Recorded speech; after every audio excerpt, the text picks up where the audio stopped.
trucks to parachute planes. Let's see where we drift to. Buffers in reverse, road signs wrecked. It's CK gaming time.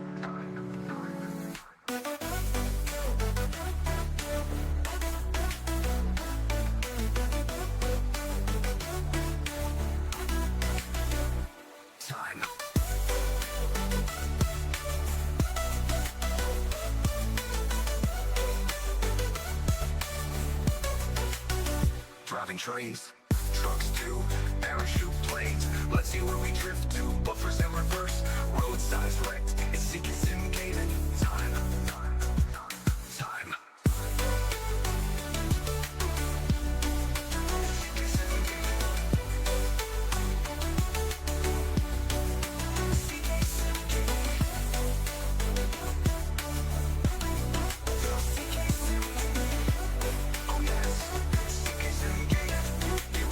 Driving trains, taking the stations, forgetting to stop.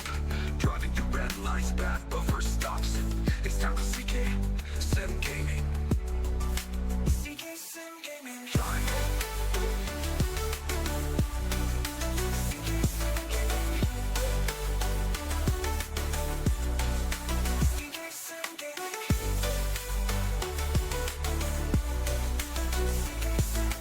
Driving through stations, forgetting to stop. Driving through red lights, bad buffer stops. It's time for CK Sim Gaming.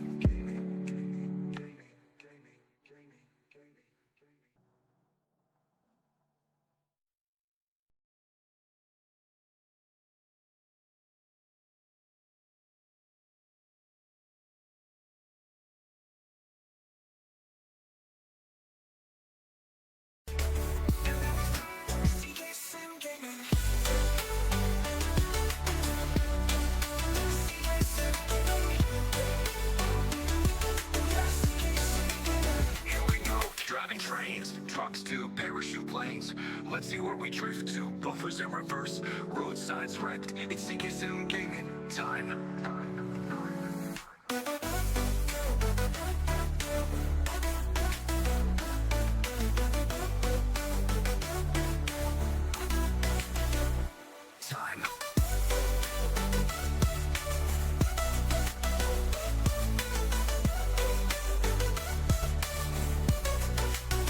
Driving trains, trucks to parachute planes. Let's see where we drift to. Buffers in reverse, road signs wrecked. It's CK Sim Gaming time.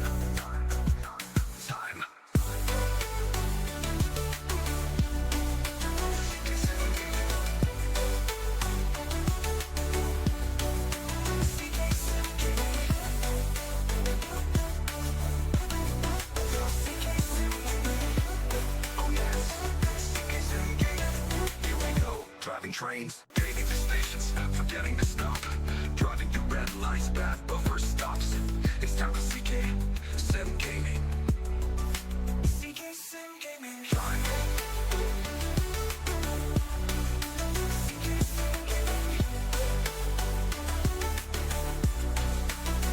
Sim Gaming.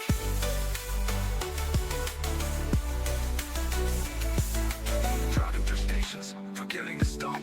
Driving through red lights, bad buffer stops. It's time for CK Sim Gaming.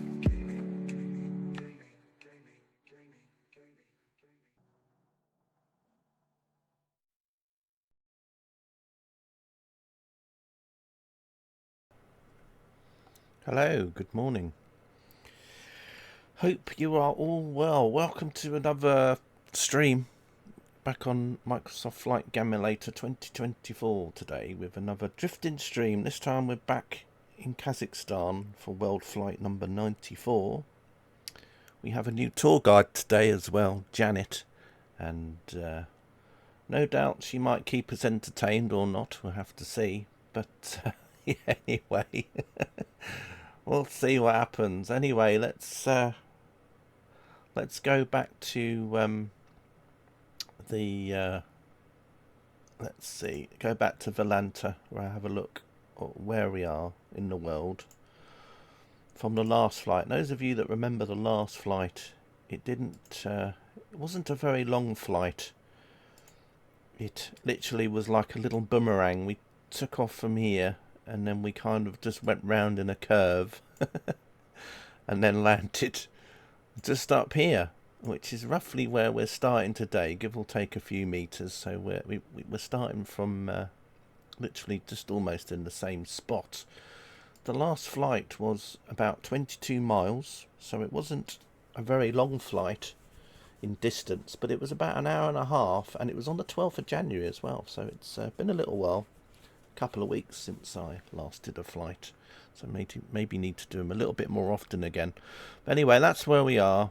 Let's see where we end up today. I've got no idea what the winds are doing, so I've got no idea if we're going to go northeast, south or west, who knows.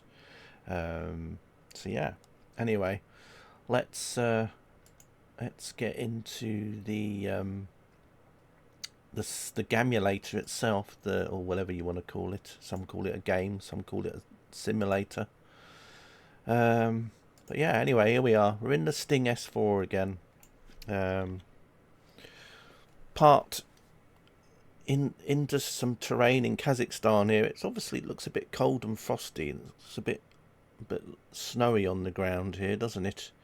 And very dramatic looking clouds all around as well, so we'll see what happens. Yeah, anyway, I've got the chocks on because obviously I didn't want to roll down a hill, but luckily we've got some rocks that are stopping me from going any further, it seems. Let's get back in here. I'm gonna cut the engine off anyway now. I've left it running for a while just to get some electricity in. Let's just see, make sure that the desktop audio is running. There we go. I want to make sure that's on. Anyway, we've got Janet with me today, so say hello to everyone, Janet.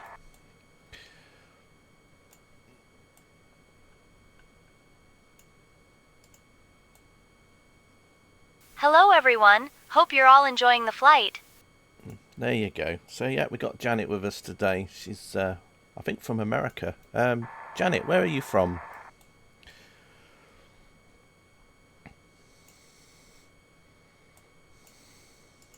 I'm from a small town in England, where the cows are more famous than the people. Oh, she's from England apparently, but there we go. I thought with her accent she was from America, but there we are. I guess this is what happens, you know, multiculturalism, bit sus. Yep. Say hello to Katie for me.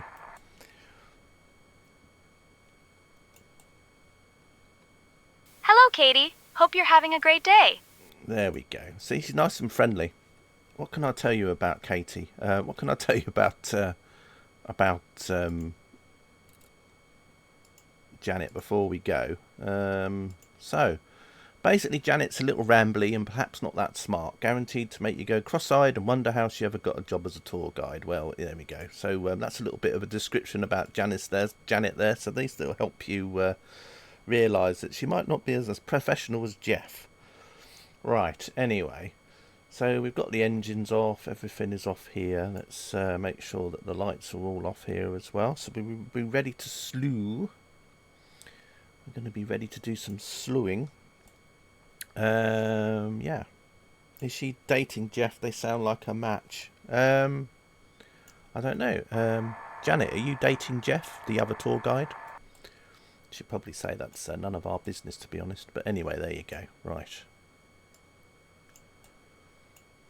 Oh no, I'm not dating Jeff. He's more like a walking disaster than a romantic partner.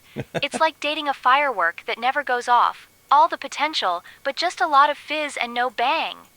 There you go. So anyway, there we are. Hopefully, yeah. Right, let's get the slewing done. But before we do that, though, I have to release the parachute.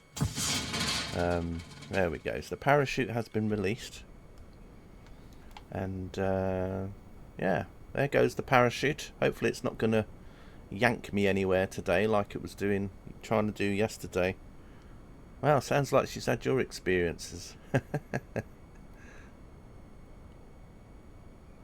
Right, there we are. Parachute is down. Let's get up to 45,000 feet, shall we, and see where we end up. Where will we end up today? don't forget to put how many miles you'll think we're going to be doing in chat today. I'm going to put in, let's see, 54 miles. So I think we might do 54 miles today. Whether or not we actually do 54 miles is another thing, though. But right, one thing I'm going to do is I'm going to go to about 43,000 feet, because yesterday I noticed that it was sort of jumping up maybe 2,000 feet on its own. So we'll do 43 and see what happens. You know what will probably happen today? We'll probably put 43 in, and then I'll end up being at 43. 69, says Katie. Okay, cool. Right, I'm going to face west again. Right, there we are. I like facing west. Go west. Right, let's see what happens when I come out of Slough. Right. Let's see, what have we got altitude-wise? Have we gone up to 45? Look at that. See, perfect tip. Just do 2,000 feet less than what you're going to do, and then Slough will do the rest for you. You get 2,000, you get 200, you get 2,000 feet for free.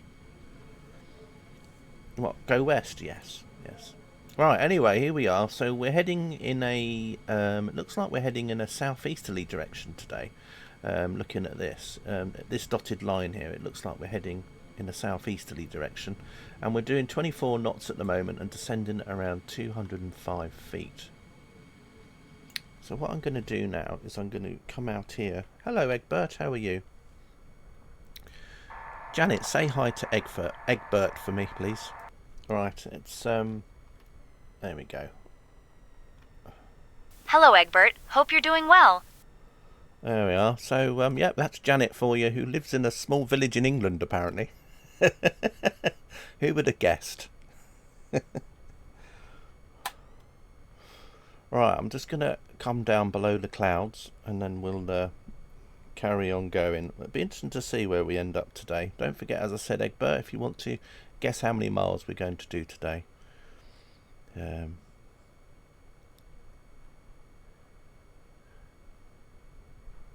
If you win, you get a signed photo of who's the signed photo today? I wonder. Hello, I'm Janet, blushing, 29. It's all right. You don't have to tell Janet how old you are, Egbert. she's not dating anyone at the minute. Right. Anyway. Maybe Egbert's thinking about the last couple of flights I've been doing, you know, where we've literally not gone very far, but there we are. Right, Katie says 69. I'm just writing this down in Notepad, you know, because then I got lectured for writing in a pen, you know. I said 54, and Egbert says 29.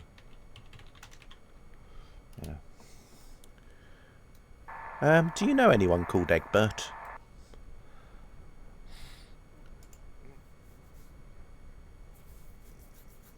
I'm afraid I don't know anyone by that name, but if you have any questions about the landmarks around us, I'm all ears. There we go. She's all ears, apparently. Right. So we're going over this wonderful landscape again. Don't forget, if there's any questions you'd like to ask Janet, maybe she might be able to help. I don't know if she'll be like Jeff, you know. Jeff might come up with different answers to things, so just bear that in mind. She's her own little unique personality, apparently.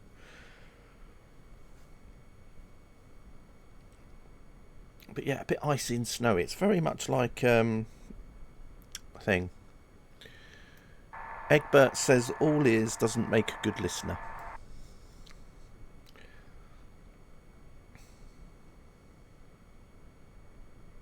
Well, Egbert might be right, but I think it's more about the fact that he just loves to hear himself talk. I think Egbert might not be liking Janet much after that. Right, anyway. Sassy, yeah. Oh dear. Right, anyway, off we go. If you've missed a bit with the map at the beginning, We just did a quick overview of the last flight, which wasn't very far at all. I think it was like 22 miles, wasn't it? And today we're heading in a southeasterly. We're heading in a southeasterly direction today, and I'm gonna just ask Janet where the nearest big city is. Where's the nearest big city to us?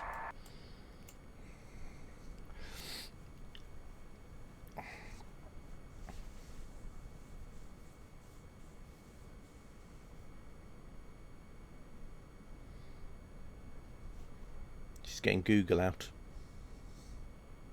The nearest big city to us is Karaganda, which is about 120 miles to the southwest. It's known for its coal mining and has a rather large population for a city in Kazakhstan. There we go. Right. Karagond. That sounds a bit like Karabungo, whatever it was. Ah, dear. Right.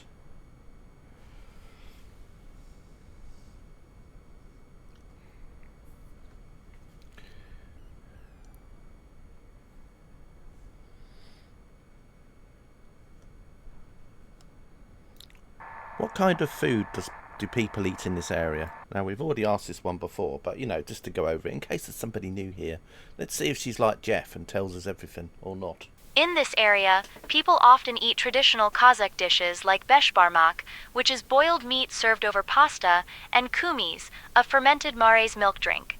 It's a bit like drinking yogurt, but with a kick. Oh, yogurt. See, there you go. That's the accent from the village in England. Ah, dear. Right, anyway, how fast are we going? I don't think we're going that fast, are we, at the minute?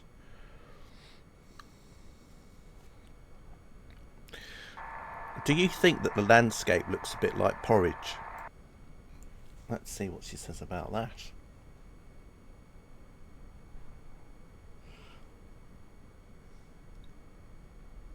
Yes, it does look a bit like porridge, doesn't it? All lumpy and beige, just waiting for a sprinkle of sugar or a dollop of jam. Yeah, there we are. That's some deepest odd part of Somerset she's from. Yeah. I still like that voice in Beyond ATC, the one that sounds like the lady from the Cadbury's Caramel commercial. Hey there, Ryanair 222. Who needs the premium voices on Beyond ATC when you got her in it? Probably from a cave in Cheddar Gorge, and we're on food already.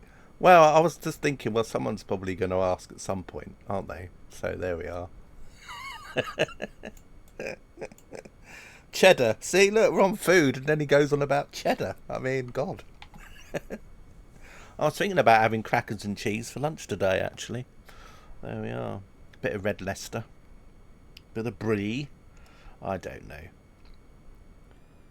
As I said, there's a male voice that's similar that I could listen to all day.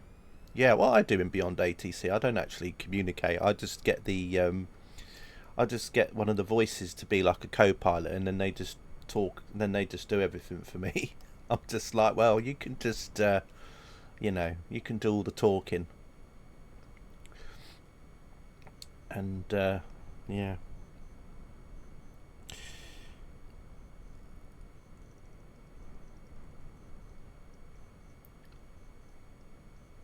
Let's have a quick check at our height. So we're at 43,800 feet at the moment. We're dropping down at about 170 feet per minute.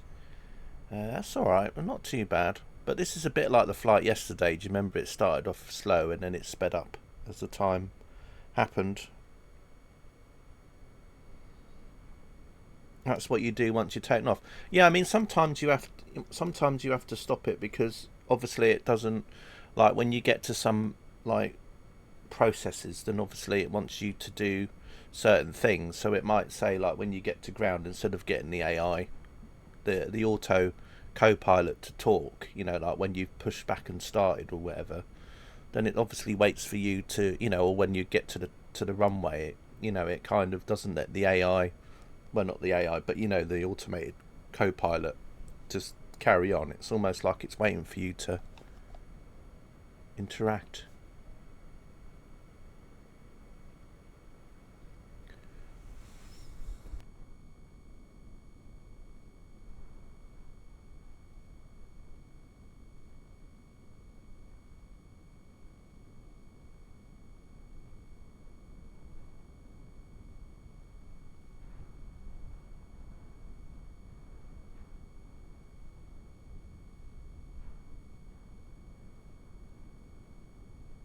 You've not tried your new call sign yet. Is there any stories about Kazakhstan that you can tell me? Let's see. She goes on about a friend called Toby sometimes, so we'll see if there's anything about Toby. Well, there's a story about the Kazakh people and their love for horses. They used to have a tradition called Kizku, which is a horse race where a man chases a woman on horseback. If he catches her, she gets to give him a good slap. It's a bit like a romantic comedy, but with more galloping and less awkward silences. Oh, well, there you go. Something not about Toby. I bet she won't even mention Toby now.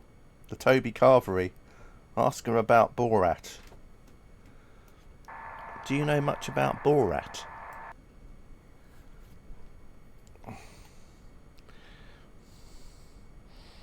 Oh, Borat, yes, he's a character from a film that pokes fun at Kazakhstan and its culture. But it's all in good jest, just like my friend Toby once tried to recreate a Borat scene at a wedding, but ended up accidentally knocking over the cake instead. Oh, there we go. Did you know that your friend Toby has a carvery?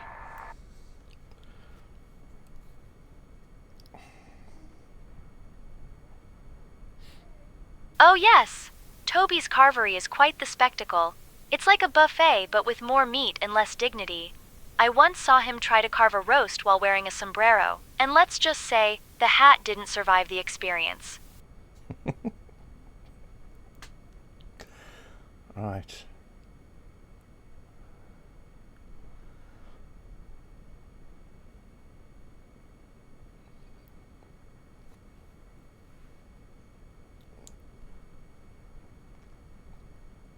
Another thing that they've done now in this beta, Katie, which will make some of the flight simmers happy, you know, the ones that moaned about no historical weather, and then when they got historical weather, they then moaned because it wasn't correct. You know, because they thought, well, we want to go back, 12 hours, and then we don't have the weather from 12 hours ago. And then when they, to their shock and horror, found that the weather did go back 12 hours, and then obviously when they're on VATSIM, obviously the weather wasn't compatible anymore because it was different. So then they all wanted it to be changed. So they've now got the best of both worlds. It's now like how it was in 2020. So you can also, if you want to, you can go back to another time of day, but keep the weather as it is from this moment. So obviously, if it's night time and you want to fly in VATSIM, but you want to fly in the daytime, you can still have the same weather, but just obviously have different time of day. Was he only wearing a sombrero? No, I don't know. No idea. I'm frightened to ask.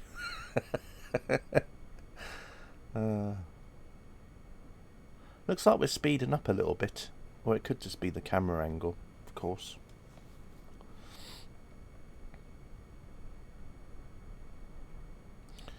But yeah, if you want to ask Janet any other questions, feel free. One of those carveries.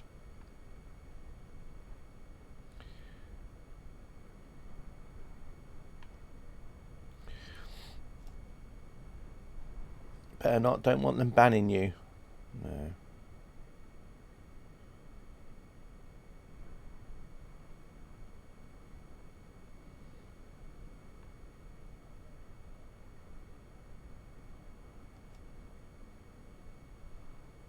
The less dignity thing. Yeah, she does come out with some interesting things. I did a test flight with her earlier. I was just actually, what it was I was testing out the Cirrus just to see if the parachute had got any better, in recent game updates, because when I first tried the Cirrus and the plane literally just plummets out the sky whether you got a parachute or not, but it was still doing the same thing. So I just restarted because I was at Birmingham and I thought, oh, I'll just do a flight. So I just took off from Birmingham and then I ended up sort of flying over and ended up landing at Southend. But I was just flying along and I thought, well, I'll just change direction now and again, and then I just sort of headed south and then went over near Cambridge, and the next thing is there was this boat called My Way CK, and it just made me laugh. Even better was when you actually looked it up. But interestingly enough, that boat that was called Witch Lady, I think it was Witch Lady, is that what I called it? Anyway, it ended up being on a river that was very close to Southend Airport in the end. And then literally just down the road, well, just down the water, along the water from that, was another boat called the Punisher. And I thought, what sort of area is this? You've got a boat called Witch Lady and then another boat called the Punisher. I thought, what's going on round here? Sounds a bit dodgy.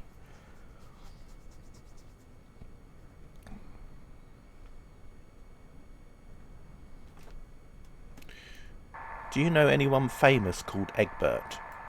Let's see if, like Jeff, because Jeff talked about an Egbert, didn't he? Let's see if Janet mentions an Egbert.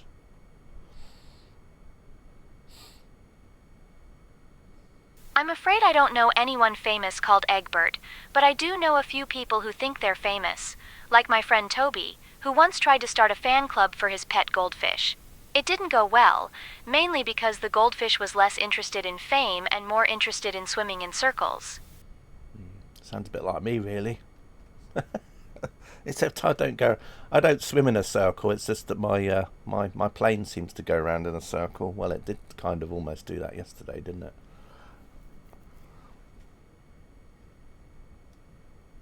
But yeah, I'm hoping that we'll try and get out of this area. It's good that we're going southeast, although the worrying thing is we might end up going over near where we started the last flight from. Let's have a look at that actually while we're here. Let's have a look into Valanta again while I'm going along. And right, so the blue is basically my previous. The green is the previous flight, and the purple is basically the purpley blue colour is basically us at the moment. So we're almost sort of like coming back down. So we're going to cross over near where we went, but we already seem to be going quite a quick distance. What we do? We're doing oh, I can't tell you at the moment our ground speed because that's based on the other flight. Sounds like, yeah, she does mention Toby a lot. I think that's just part of that. Just part of Janet's personality. Does talk about her friend Toby. But you know, all of the tour guides have their own different personalities. That one was one that was set up as a certain thing. There is some other ones as well. There's one that's also based on Two Tone Murphy, the streamer. So people that like Two Tone Murphy will probably like to have Two Tone Murphy as a tour guide, but no, not my cup of tea. Although if so many people in chat wanted to hear Two Tone see, I can't even say his name. Two Tone Two-Tone Murphy. Then yeah, I'll quite happily put him on. Oh, that's a shame. What's a shame? What, I won't put Two Tone Murphy on? Well, if you want me to put Two Tone Murphy on, I can. Obviously, All right. Anyway, so yeah. Anyway, let's just carry on. Where are we heading anyway? We're kind of, if we zoom out a little bit, we're kind of heading back in towards Uzbekistan at the moment. I think, maybe, I don't know. We'll see. No, shame that it exists. Well, there we are. Do you know what's even scarier though? Is there's actually a voice version of me. Can you imagine that? A voice version of me. That's very scary. But yeah, a voice version of me. Do you want to hear my voice version of me? I can put him on, but he's a co-pilot.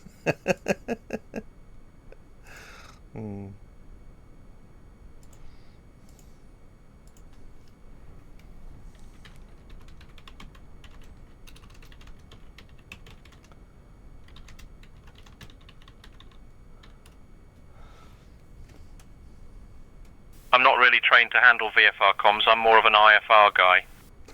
See, I asked him to say hello to you, but he's like, I can't handle that.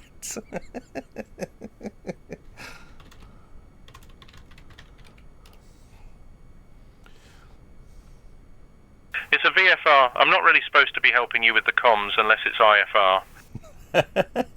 But the voice though, it's basically, it does sound a bit like me, which is really scary. Because I mean, people could I'm glad it doesn't answer too much, because you could just get it to say things, and then people could say, well, CK said this in the stream, and then play a voice prompt.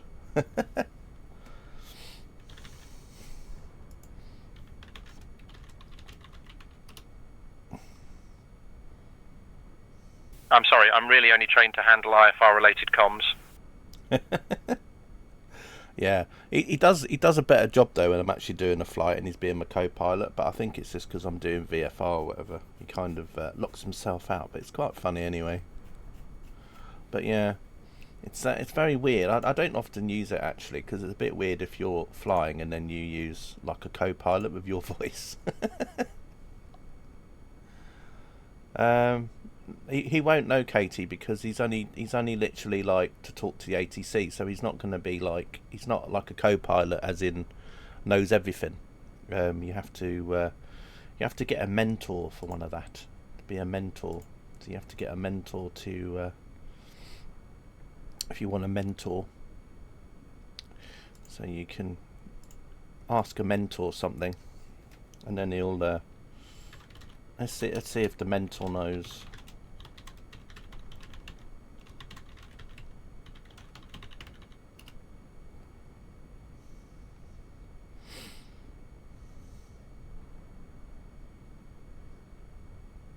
The ILS frequency for the nearest airport, Aktobe, is 108.5 megahertz. Make sure to tune in as you approach.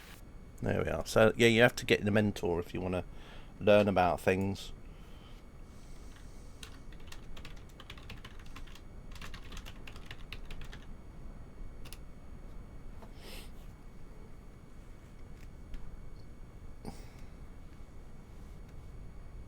Your aircraft is a TL ultralight.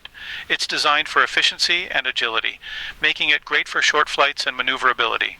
Remember, with its lightweight design, managing weight and balance is crucial for optimal performance. Keep that in mind as you plan your flights. So yeah, this guy's quite good. So you know, if you want to have like a mentor on a plane, so you want to ask him about things or them or her or whatever, then yeah, it was kind of cool. Gives you some info about stuff. But the co-pilot is basically for when you basically don't want to basically do ATC or you want to go AFK for a while. So what you can do is you can basically tell the co-pilot to take over, and then when ATC ask it like to tune into new frequencies, then you can tune into new frequencies, or you can ask him stuff like to ask ATC to climb or descent or something, things like that. So he's not like a co-pilot as in like an FS2 crew, so you can't like get him to like click on things in the cockpit because obviously they don't know what's in the cockpit. But if you just want it to do the radio and stuff like that while you're flying, so so it's kind of like having like a first officer in the plane, like when you're doing a real flight, because you can literally taxi to the runway and then you can just say to your co-pilot to do the radios, and then from that point on you can then get it to, so it's a bit like that auto thing that you get in Beyond ATC, if you know what I mean. So it's literally, you can just go AFK for 10 minutes or whatever, and then it'll just do everything in the background. So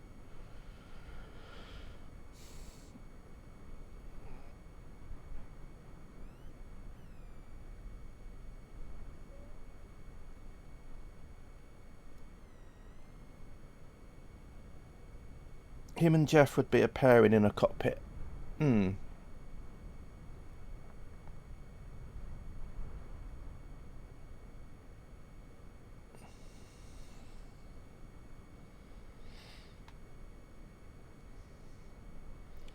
Quite like the clouds in here today. Like I say, they're very I can't remember, I think I changed the time of day.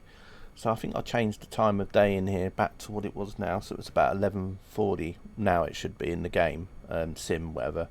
But it's keeping the weather from now. So it's like now, it's got the weather from now, but obviously at an earlier time. Now I could have done it where I went back and it had the weather from 11:40, which is like what it used to do in 2024. But I just thought I'd have it based on the weather now. So, but with the daytime set at a different time.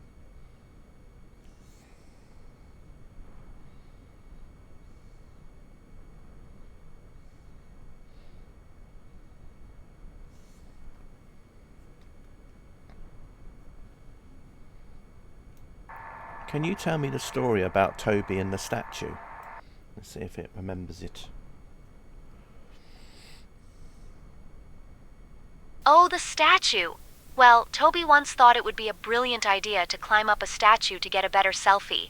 He slipped and ended up hanging from the statue's arm like a very confused monkey. The locals were not impressed, but at least he got a great photo of the ground. There we are. It's not the same story about the statue earlier. She was telling me about Cambridge when she was with her friend Toby in Cambridge, and they climbed up a statue in the university, and then he fell off and broke his foot. And I basically said, "Are you sure he's not called Steam Fan Man?" She said, "No, I'm sure he's not called Steam Fan Man. He's called Toby." But yeah, anyway. Oh dear.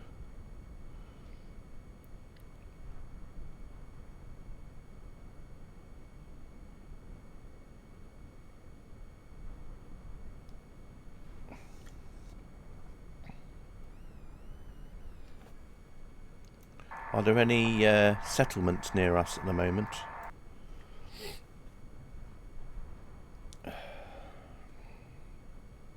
Yes, there are a few small settlements nearby, including the village of Kizilorda, which is about 90 miles to the southwest. It's known for its agricultural activities and is a bit of a sleepy place, like Toby after a big lunch. Yeah, it's funny, isn't it? That's the nearest settlement. It's like 90 miles away. Can you imagine that? It's a bit like Craig, isn't it, in Australia, where it's like goes. It takes him about 3 hours to go to the local supermarket.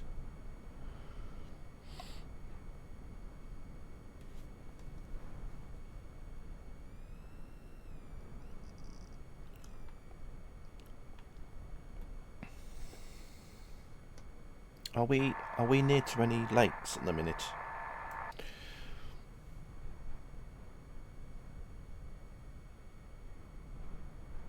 No, we're not near 20 lakes at the moment.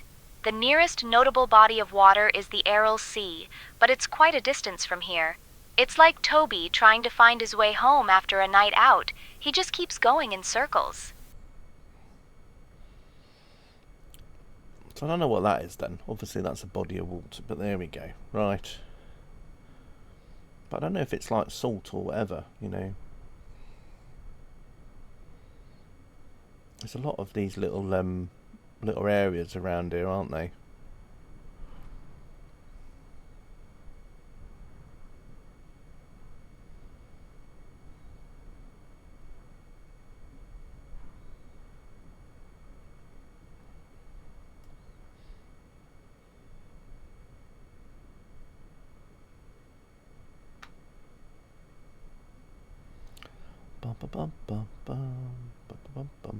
Right, what we're doing height-wise now? We're at 40,000 feet, still dropping at around 200 feet per minute. Yeah, still heading in I can't really tell you what direction we're heading. Hang on a second. We're still heading in a southeasterly direction, and we're travelling at around 34 knots at the moment.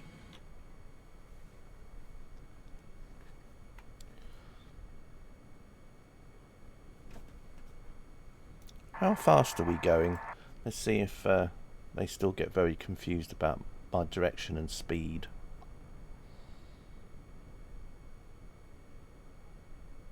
We're cruising at about 400 knots, which is quite speedy. Just like Toby when he tries to outrun the embarrassment after telling a bad joke. 400 knots. I wish we were going at 400 knots, but there we are.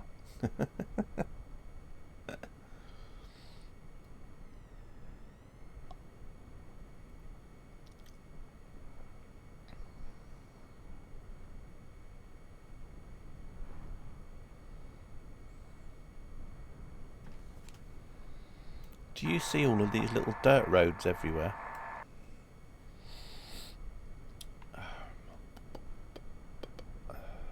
Yes, those little dirt roads are quite common in this region, often used for farming and connecting small settlements. Bum, bum, ba, bum, ba, bum.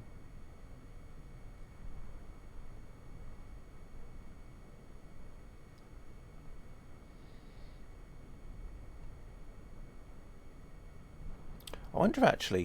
Do you remember in the last stream we did there was like this railway line. Well, we were trying to work out for a while, weren't we, if it was a railway line or not? Do you remember? Because I had to go and look on the map and go quite far just to see if it was actually a railway line or not. We had that person in chat, didn't we, that we were talking to? Would be nice to see some green areas, or dare I say it, water. Yeah, I think there's like a dried up estuary. I know they were going on about the lake earlier. Do you remember where they said that a lot of reservoirs and that basically they messed up all the water around in this area, and then so like, but I think that was for somewhere else though. But it was one of the places we flew over, and they said that literally everything got dried up, like a dried up lake that used to be had a lot of water in it, and then they basically messed up. But then there was that railway line that came over, but I think we might have already gone back over that again. But this looks like where they've obviously had water here in the past, because you can see where all the channels are. You know, maybe it's just quite dry land, and then what happens is in the raining season, if they have one, you know, these little areas get filled up with water for a little while. So they leave all this like traces around. I do kind of like all this. It kind of reminds me of when you zoom into a leaf.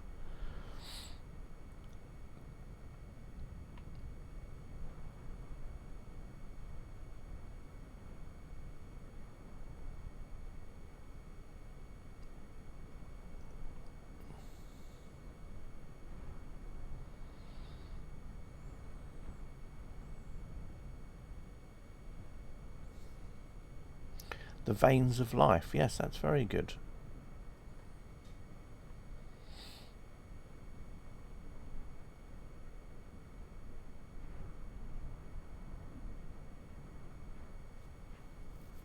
That sounds like a good title for a book, doesn't it? The Veins of Life. The Veins of Life by Egbert.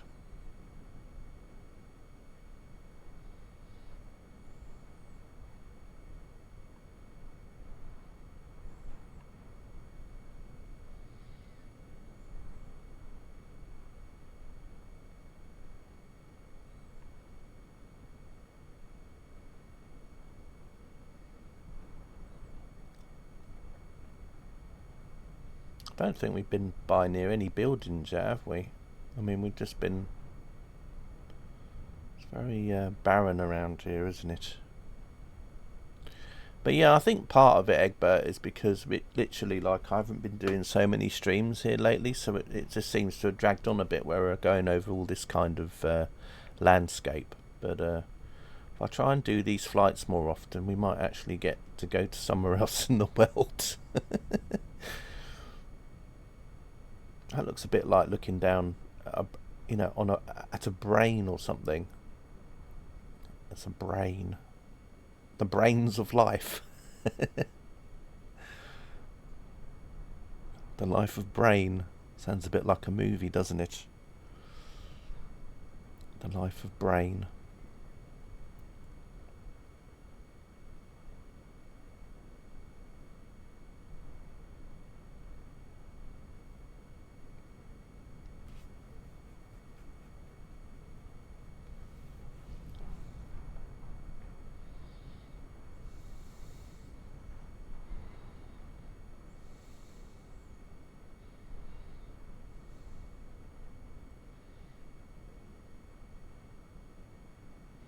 Another thing we haven't really seen any is any animals or anything around here, isn't it? I mean, you know, we went over the UK yesterday and there was like fields with some cattle in here and there, but there hasn't been anything in any of the as we've flown over here at all. I mean, over there's just some rocks, I think, that they put in and things.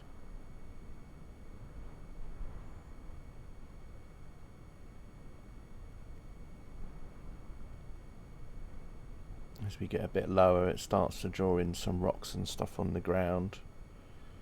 Part of the displacement mapping.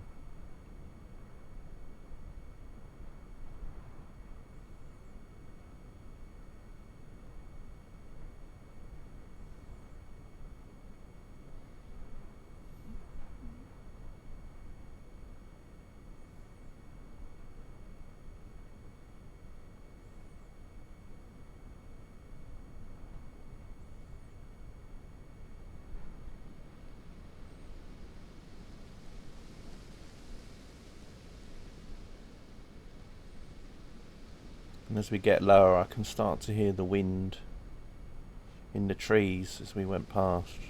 But you can see as we're getting lower, it's loading more and more of the rocks and stuff on the ground now.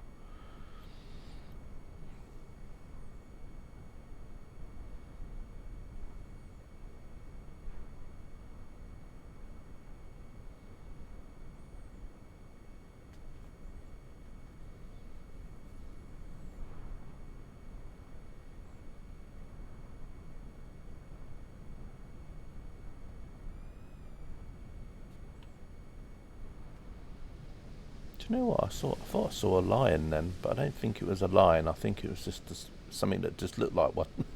I was like flying over. I was like, was that a lion? But anyway, why'd there be a lion here? I think it was just something on the ground that just made me think of a lion, you know?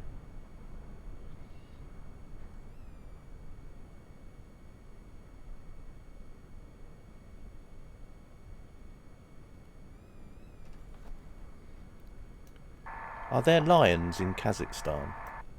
I don't know why I'm asking, because it just sounds stupid, because I don't think there will be. No, there are no lions in Kazakhstan. The only big cats you'll find here are the elusive snow leopards, which are a bit shy and prefer to avoid Toby's antics. Yeah. Snow leopards, because, you know, they live in the mountains. Tabby. Yeah. A Toby cat.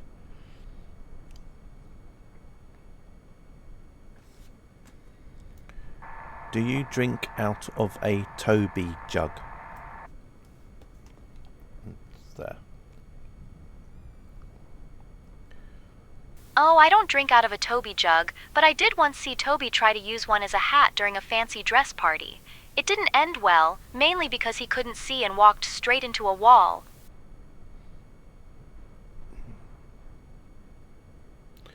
It's a good job I'm not called Toby. Well, in a way, I wish I was called Toby, because then everyone would think, wow, that's amazing. That's amazing that it knows all about you.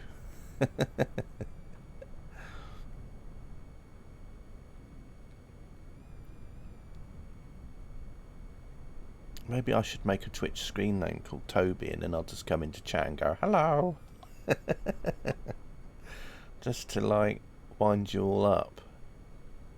Hi, I'm Toby.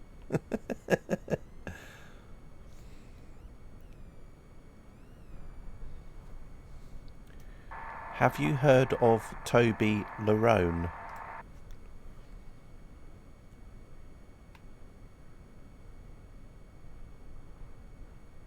Oh, Toby Larone? Yes, he's the one who once tried to impress a girl by claiming he could juggle flaming torches while riding a unicycle. It didn't end well, mainly because he couldn't juggle and the unicycle was borrowed from a circus, so he ended up setting his own eyebrows on fire instead. Yeah, I just think it's part of that persona thing, Katie, as I mentioned earlier. She does talk about Toby a lot.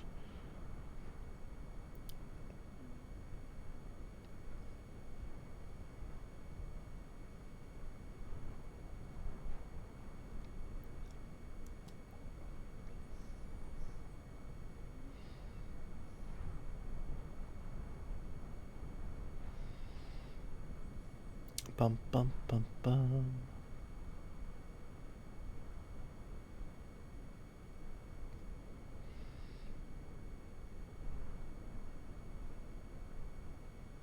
If we end up going quite far today, I might do another flight straight after this one.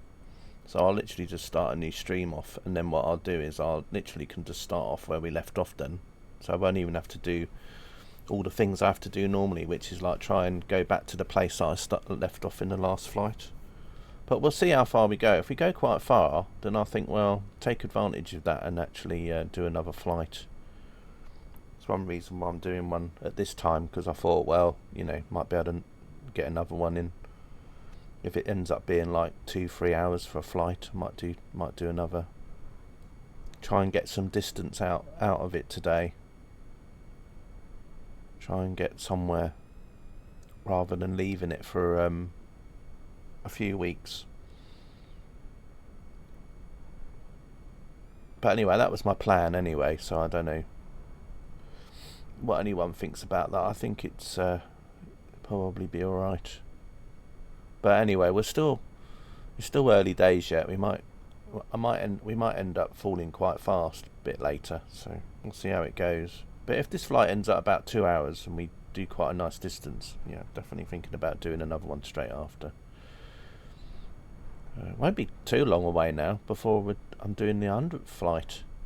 Almost catching up with Egbert and his train sim streams. Because you reached your 100, didn't you, the other week? Which is pretty cool. I've never thought about doing that myself. I wish I had, in a way, you know, just labelled my streams. Because it'd be a lot easier to look for them in the past as well if they were all numbered. Could go back to stream number 1. But God knows how many train sim streams I've done since I started on Twitch. No idea.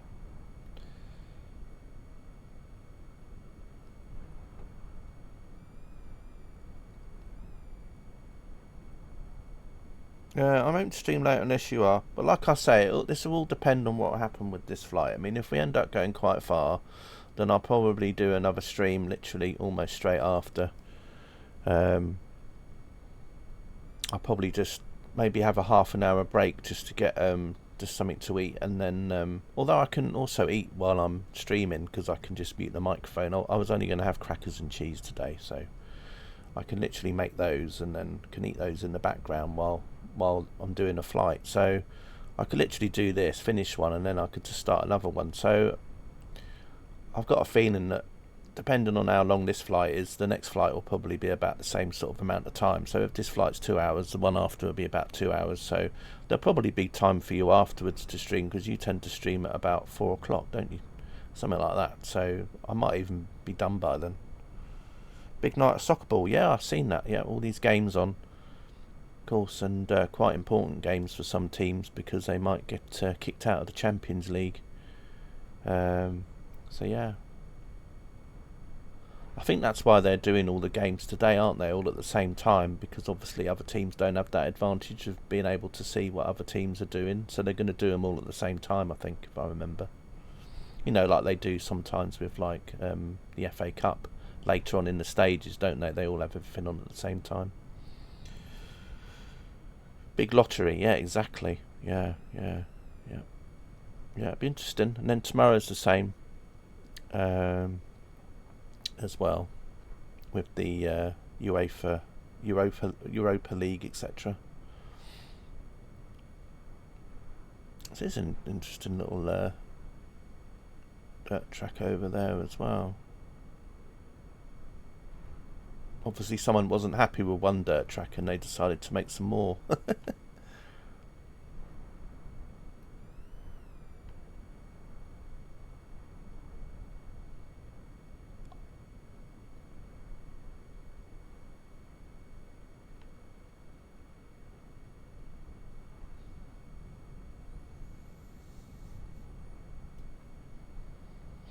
Rival companies' dirt tracks, yeah, probably.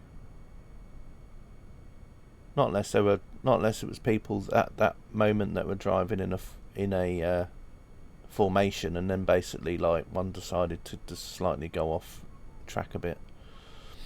You know, if they're all driving together, maybe. Although I don't know how it works. I mean, some of those tracks probably take ages to make. So maybe they just have trucks following that same line for a while over time, so then the next person that comes along then follows that same track, and then it just kind of embeds in more and more. It's there. It's almost like someone stopped there and then reversed and then went, oh, we'll carry on going. I like the way they all must have been on the alcohol or something when they were driving, because they're also like not exactly the straightest lines in the world, are they?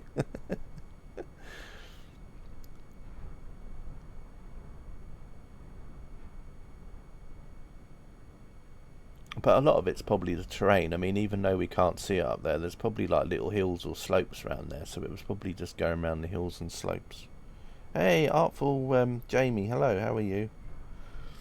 Good to see you. Over Kazakhstan at the minute, just drifting along. Just drifting over some of the landscape here. On the vodka, yeah, that too I reckon.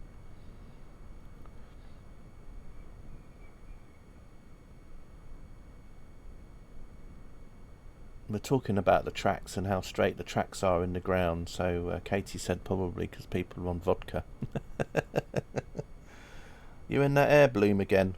We're not in a hot air balloon today. We're in my plane with a parachute, if that's what you mean, because I do sometimes flights with a balloon, but we got the plane with the parachute today, so that's what we're doing at the minute. We're just carrying on with my series of flights that I've started about 90 odd flights ago, where we're trying to drift around the world in the wind. So we're just carrying on with that, really. Just making my way across Kazakhstan.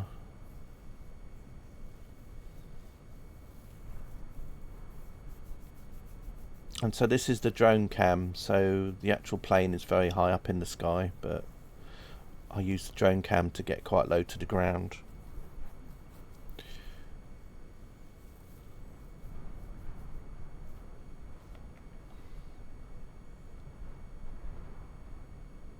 So at the moment we're just going across Kazakhstan, and I'll bring up the Volanta map in a minute again, just to show you the flight route we're doing.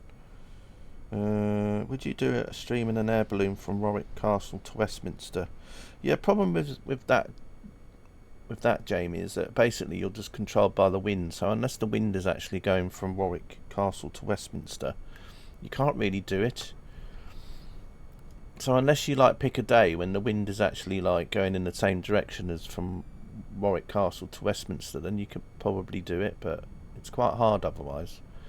Now in 2020 there was a hot air balloon where you could actually put a flight plan in and you could actually get it to follow a flight plan instead of the wind, whereas in 2024 the balloon kind of follows what the wind's doing.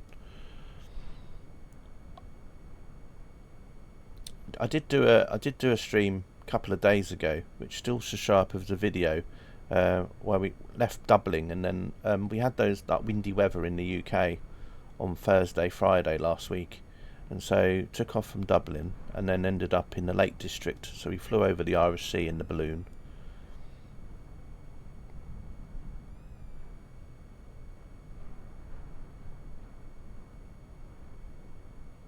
Can it be done in that thing you're in now?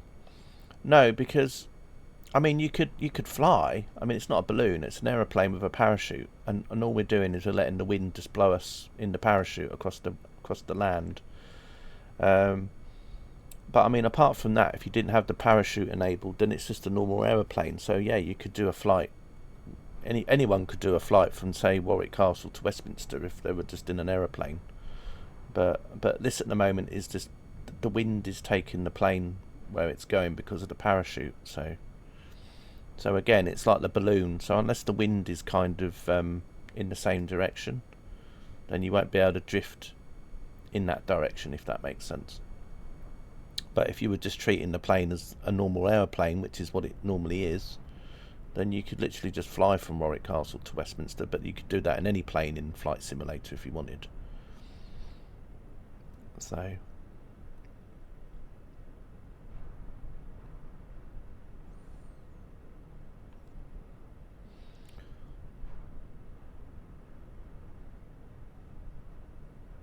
So I mean, you know, if you have Game Pass, for example, you could download 2024 or 2020 if you wanted to on Game Pass, and you could literally go from Warwick Castle if you wanted, or near to Warwick Castle, and go all the way to Westminster. I've done a stream in the past for 2020 where I did a hot air balloon trip over London. Started near Wembley Stadium and then flew over London, because on that day the wind was just blowing in that direction. So I looked to see where I could fly to over London. So, you know, you use an app like windy.com or whatever, and then you see what direction the wind's going, and you go, well, I'll start from here, and then you'll know where the roughly, well, where the balloon will go. I'm on PS5. We don't have this game. Oh yes, that's right. I have heard rumours though that that Microsoft are thinking about bringing this game over to the PS5. Although it's only just rumours, because there's quite a few AAA titles that Microsoft used to have as Xbox exclusives that they're now bringing over to the PlayStation as well. So there was a lot of people saying, well, that might mean that they might bring Flight Simulator over to the PS5 as well. So, because architecturally, the Xbox and the PlayStation are very similar with regards to the CPUs and the graphics chips that they have. It's just obviously the operating system is different. But yeah, the actual graphics and the memory and everything that a PS5 and a Xbox Series X use are very, very similar. But yeah, be interesting. It'd be interesting if Microsoft Flight Simulator came out for PS5, because I think there'd be a lot of PlayStation users that would want to get it. Yeah, they're thinking about having a new Forza 6 on PS5. Yeah, exactly. This is what I mean. So there's a lot, because of that and things like those sort of things, people are thinking, oh, maybe they're going to bring Flight Simulator over to the PS5 as well. But yeah, Forza 6, that's interesting. I don't mind the Forza games, although it'd be interesting to see where the next Forza Horizons game is when they decide to do that. I didn't like the last Forza Horizons games. The one before, where it was set in England, that was quite nice. But they've taken that off Game Pass now, because there was a lot of music. The music licensing ran out, so they removed it. So but luckily for me, I actually bought the game, because when I got my Xbox, it was actually part of, like, you know, the game bundle you get when you buy a console. So I can still play it, but obviously if you didn't have it, then obviously you can't play it anymore, which is a shame. Wow, it's got very cold and dark here.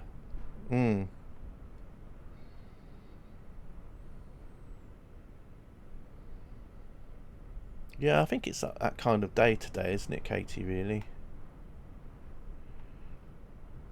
Oh, don't crash. Oh dear. It's alright, I think there was just a weather update. I got worried for a minute then. I thought we were going to have a crash to desktop. I was like, no, not now. But I think it was just where the weather changed. You know, like every now and again they like reload in the weather or whatever, so I think it was just that.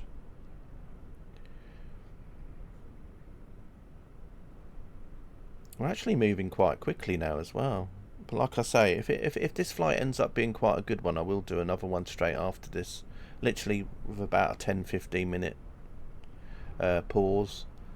But the good thing about doing a new stream straight after this is that I don't have to do anything with the plane, because it will already be in the spot ready to go, so I can literally just start from where it left off, which is a good thing about that.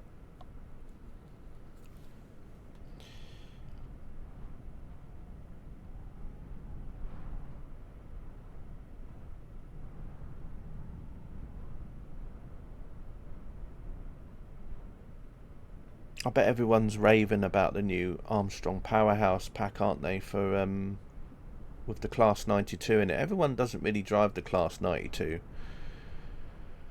But as soon as AP bring a pack out, everyone just wants to drive the 92, and then after about 2 weeks, they'll all just kind of want to find something else to drive instead. I had a look at the requirements for the scenarios for the Class 92. It was just crazy. There must have been about at least 50 things on that list that you had to have to play the scenarios. It's crazy. Because the scenarios are over, I think, 3 routes or something.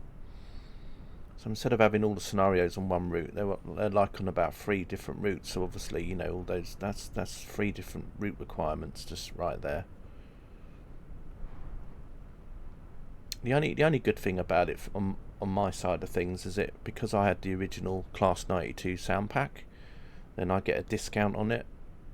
I think it's about $16.99 full price, which I think is quite high these days. I mean, it's just like everything. I mean, I remember when an enhancement pack only cost about £7 or £8, and suddenly now it's like £16.99. But you know, that's just how everything is in the world, isn't it? Prices going up on everything, so you know, I can't complain too much. But if you've got the original sound pack, it's £12.99. So,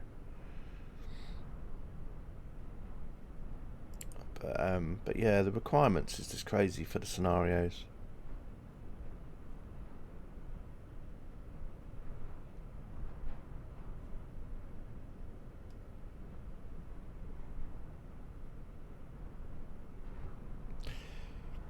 And I'll probably look at I'll probably look on the AP site later, and there'll probably be updates to some of the other packs, because they've probably changed some of the scenarios that had 92s in originally, just to basically add the new one.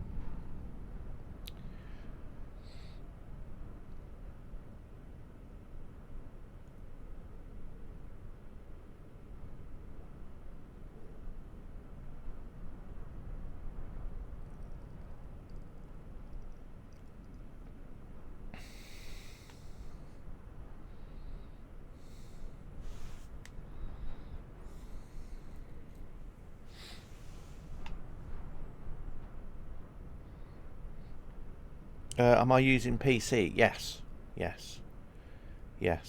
PC here. A very old PC, but a PC nonetheless.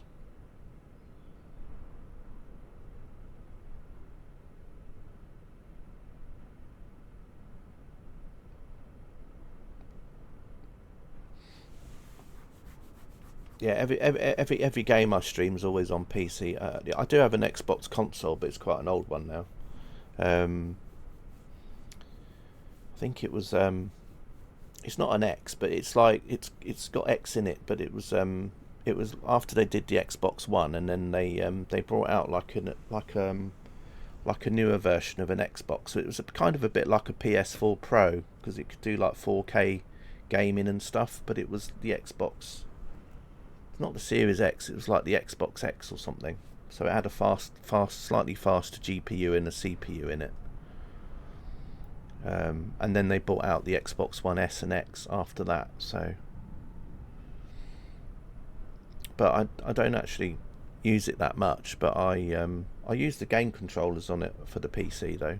So I use that for the drone cam, for example. So the drone cam I'm using the Xbox One controller for, because it's really cool for that. For manoeuvring around and using the thumbsticks and things, so yeah.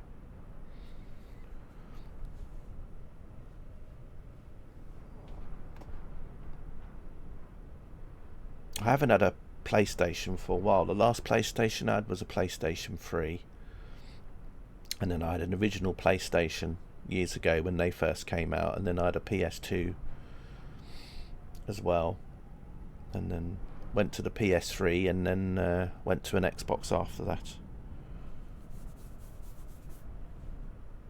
I had an original Xbox, and then not the really first version of an Xbox. I'm just talking about an Xbox, you know, more recent, but not the latest, if that makes sense. Just an Xbox One.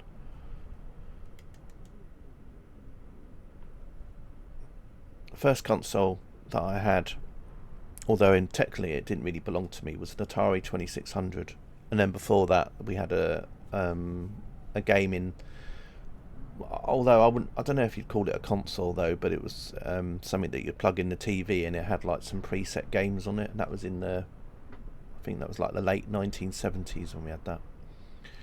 And then about 1979, 1980s when my brother got an Atari 2600 console.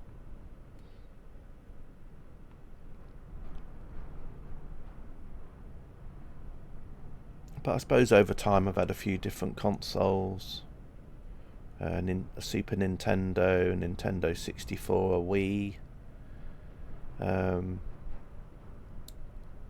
3DO system as well, Panasonic 3DO system, and also an Amiga CD32, which was kind of like a hybrid computer and games console thing.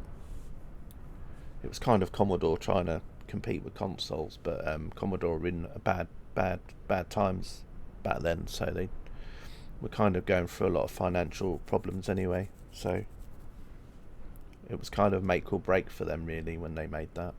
But yeah.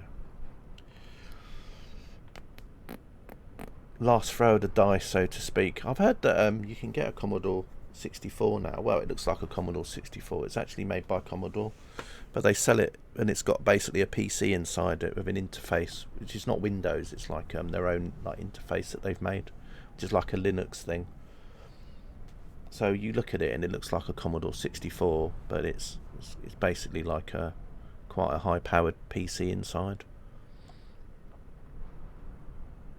which is quite cool. And then you can run like emulators in there, so you can kind of pretend it's a Commodore 64, an Amiga, or a Spectrum, or anything really. It's quite cool. Quite expensive though. It's about $1,000 for the most expensive version of it, I think, which I think includes like an i9 processor. I don't know which one it is, and also I think the graphics card is an Nvidia, but it's not like the latest. It's not like a high-powered Nvidia, because I don't think it needs to be. But it's like maybe a Series 2 or something, like a 2060 or something. I don't know, but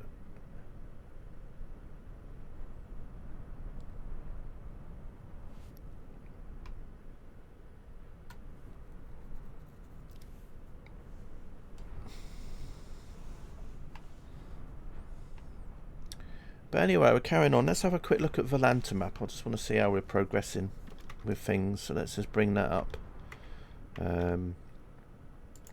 So you can see the last flight. So this flight here was my previous flight, which we ended up here.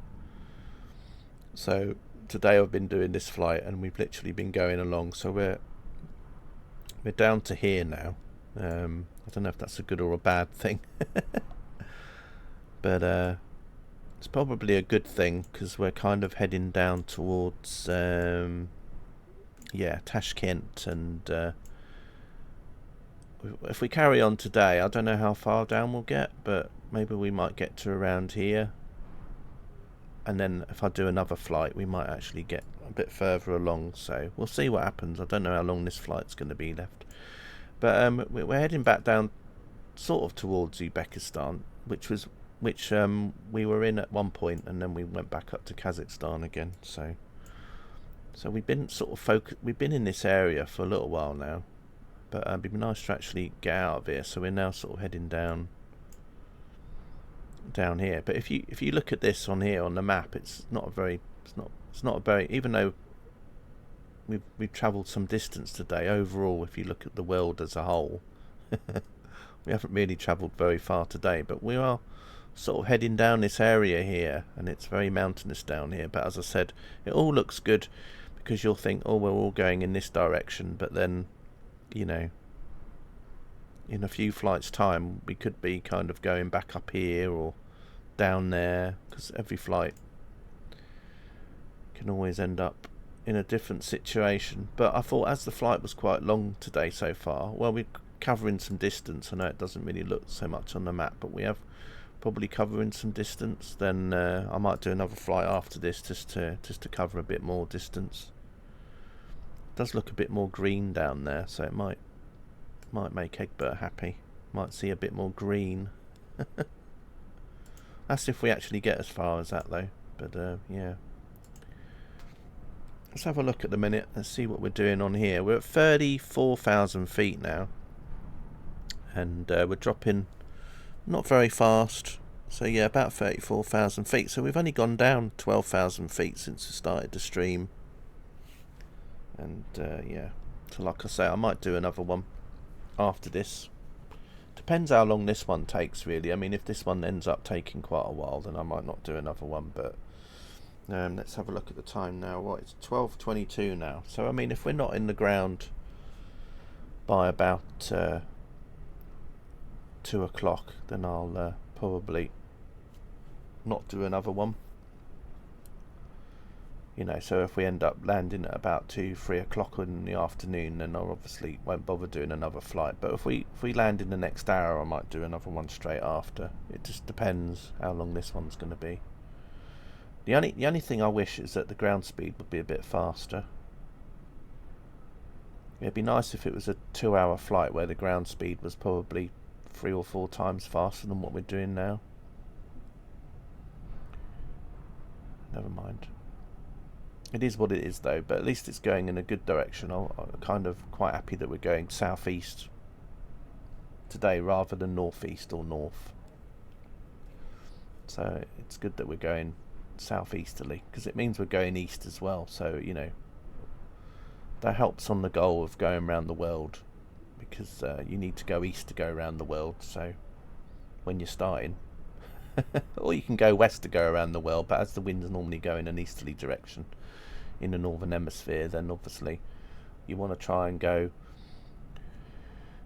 east all the time, because otherwise you'll never reach your goal, because you know, we got to get back to Birmingham. Well, we don't have to, it's not back to Birmingham exactly, as long as it's that straight line that goes all the way down, you know, so the finishing line can be anywhere where you're literally crossing over, where on that part of the world, if you know what I mean. So it don't have to go all the way back to Birmingham, but it's just crossing over that line to say that you've actually been round once. So I don't know how long this will take, but as I said, I haven't really been streaming these recently, like once every couple of weeks, so I need to stream these a bit more often, otherwise we're never going to reach our goal. I would like to do this at some point, to be able to drift around the world. And another thing is that if they update this plane to make it 2024 compatible, and the parachute then ends up being really bad, then I'll either try and have this version of the plane with the 2024 version of a parachute, or if not, I'll just have to go back to 2020 to carry on, because, you know, if this parachute ends up being like the one that's in the Cirrus jet, or the Cirrus, where you literally only travel about 5 or 10 miles before you hit the ground, there's no point. Someone could say, well, why don't you just do a hot air balloon? But a hot air balloon,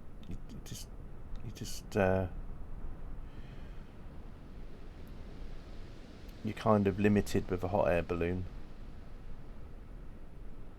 You can't have a hot air balloon running at 45,000 feet for a start.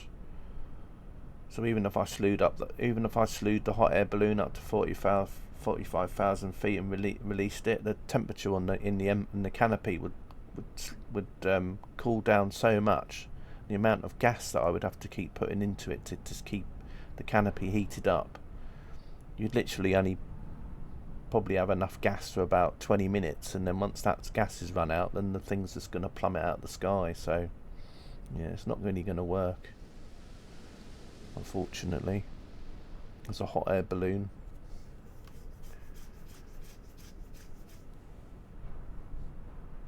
And even if you had unlimited fuel enabled, then you just have to keep pumping fuel in it all the time just to keep the canopy hot. So I'd just be spending the whole stream just with the burners on, because you wouldn't last 5 minutes otherwise, because of the cold temperatures. So yeah, balloon doesn't last very well. And unfortunately they don't do helium balloons in here like the weather balloons that they launch, because otherwise if they did a balloon like that, then yeah, you could literally just take one of them balloons up to 45,000 feet. But the only trouble is it would probably act like a helium balloon, would keep going up, and then it would just keep going up and up and up, and then it would just pop. So that doesn't really work either, does it?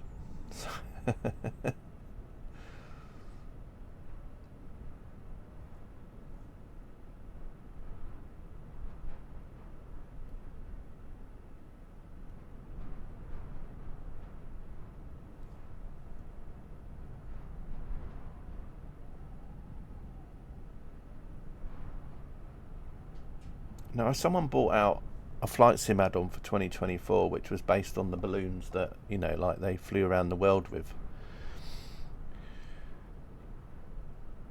then obviously you could kind of do a drifting stream of that, although again you'd still have to keep pumping gas into it, but it wouldn't be the same sort of gas that they have in hot air balloons. It's more like the helium or whatever it was that they would pump into it, but just enough just to keep it not ascending very quickly, more like just enough to keep it level. But then you'd be able to do a drifting flight in one of those. But then again, it's, you know, you're kind of assisting it because it's a power that you're assisting the balloon with, whereas this is just basically a parachute that's in the wind, so it's literally a free flight.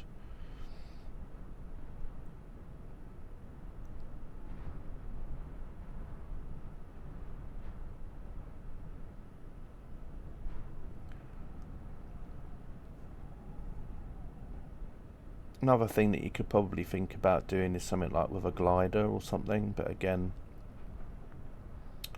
I don't know. You don't really have an autopilot on a glider, so you'd have to just be like there controlling it for the whole flight. So I mean, you know, it'd get a bit tiring having to try and control a plane with a stick for hours and hours when you're trying to do a stream. So I don't know, but like I say, this option for this is probably the best thing at the minute. But as I said, if they end up changing the parachute, so it ends up not as good, then I might have to think about doing things a different way, like going back to 2020 or something. But at the moment, all is good.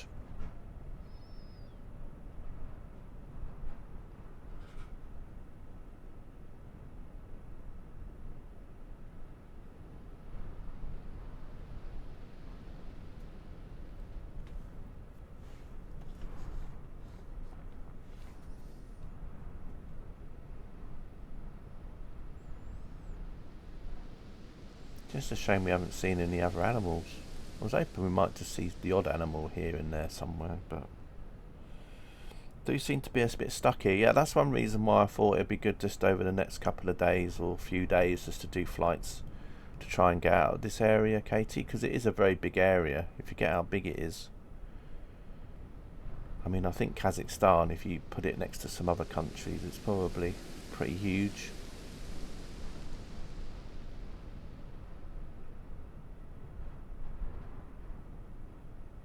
But of course it didn't help, because for a few streams we went from Uzbekistan and then went north upwards again, so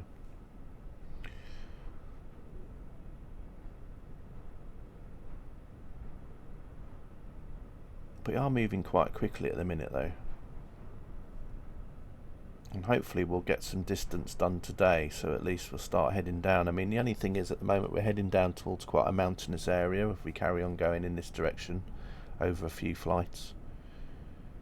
Of course, a mountainous area then just brings in other challenges then, doesn't it? Because obviously if you're at 45,000 feet and there's mountains below you which are about 20 to 30,000 feet high, then obviously your flights might not last so long, because obviously you're just going to keep flying into mountains after a little while.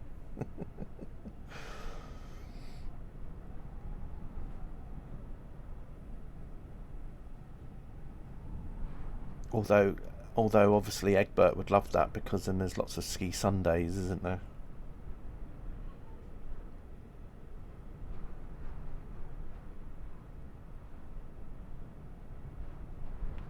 But you can see as we're down on get down to ground level, it's not exactly flat down here. It's quite a few lumps and bumps along here. But we are moving at quite a nice speed now. Let's have a look in Volanta actually. Volanta will tell me what my ground speed is currently. Let's see. Yeah, we're doing 52 knots at the moment, so we're doing about 60 miles an hour ground speed, which is good. And we're descending quite slowly as well, so you know that'll keep us going for a while at this speed, which is good. Although 60 miles an hour sounds a lot, but it's not really, because I guess you know, this country's quite big, so, you know, even 60 mile an hour we're probably not going to make too much impact on it. But over a few flights, then yeah. Definitely moving at a nice speed though. I'm trying to think who guessed the most. I think it was you, wasn't it, Katie? You guessed 69. I think you're probably in for a good shout today.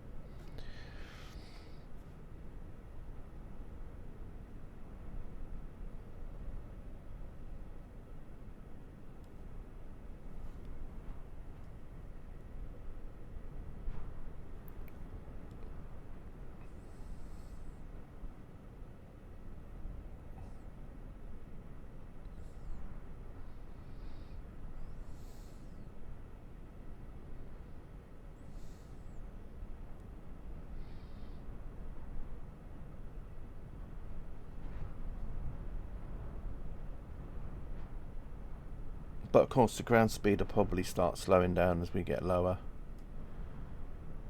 But quite happy with this at the minute. It's a lot better than the last flight we did.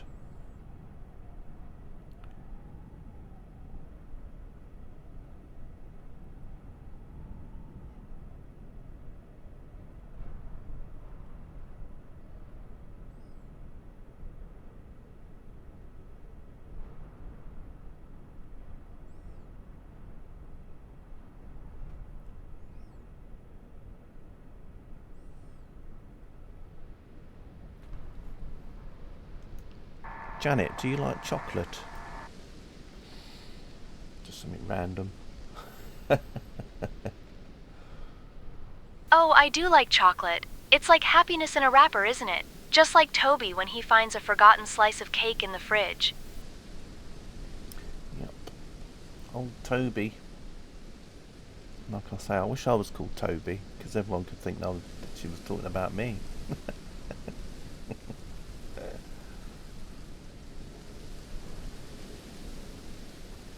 Right.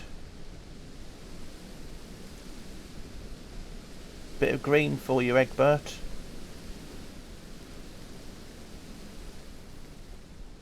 Bit of green.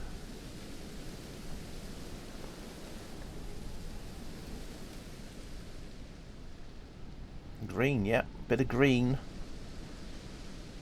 It's the nearest thing to a golf course. Although I suppose this is what you would call the rough. Rough, rough, rough.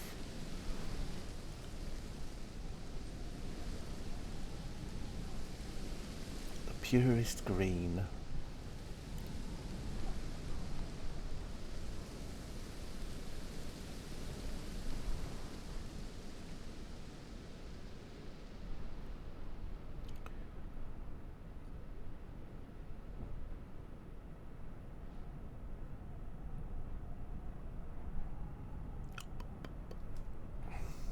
And how the green is gone.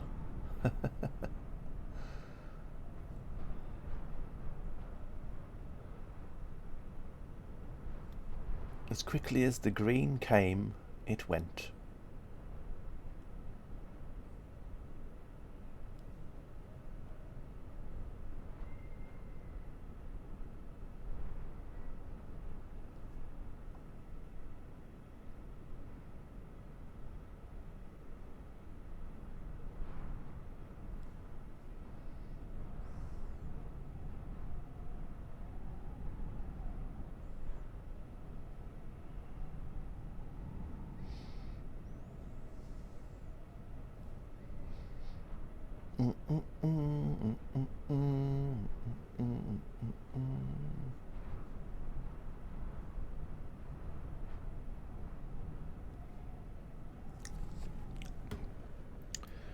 Janet, would you like to buy a graphics card?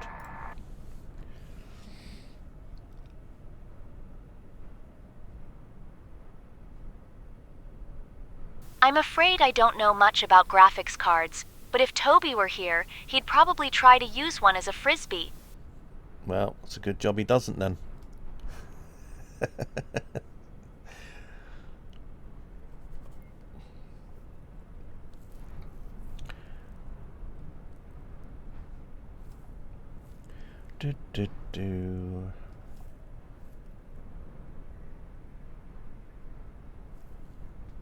Hope he sounds like a bit of a winker. Oh. He would, well, he would be if he was using a graphics card as a frisbee. That's for sure.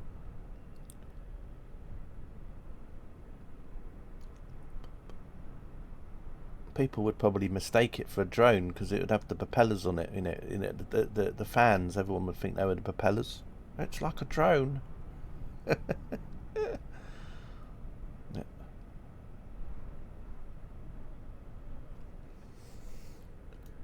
What do you think about drones?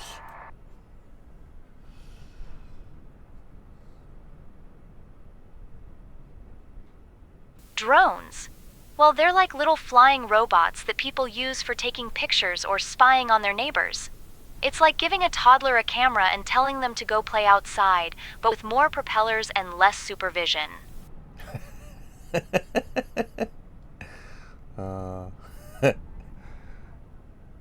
Your 2080 Super is still worth about 300. Oh, you still got your 2080 Super? Oh, I thought you sold one to Tepic.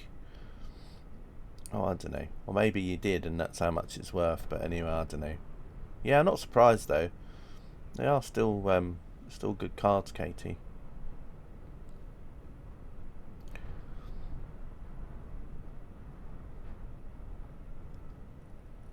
Oh, do you? Okay.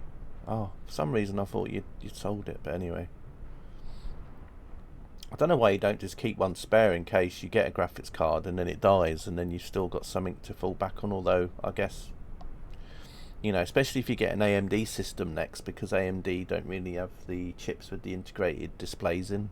You can get them, but they're like not the ones that you'd be thinking about having to get, whereas Intel ones, they tend to have more CPUs with built-in graphics and stuff. But yeah, 2080 Supers, yeah, definitely. Still go for a decent price.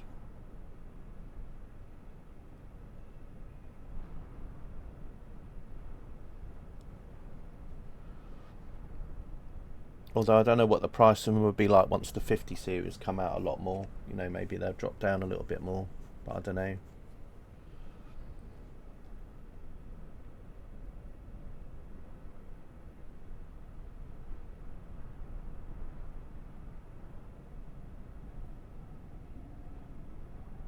This is your dilemma. Going to be short on space in Blackpool. Do I keep your spare PC and GPU or get rid?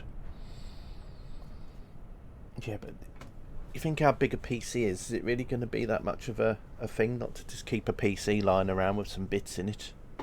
I don't know. I mean, I don't know what your flat is like for size, so I mean, I can't really comment, but you know, I'm just thinking of how big a PC is.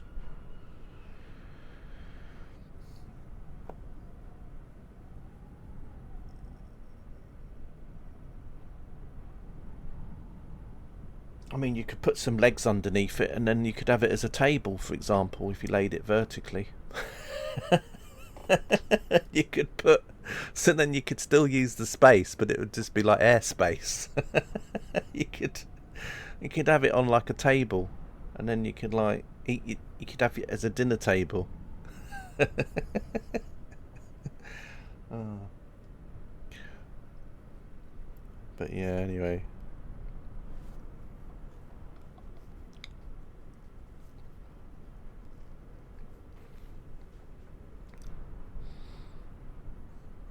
Good idea. I do have a little trolley for it. I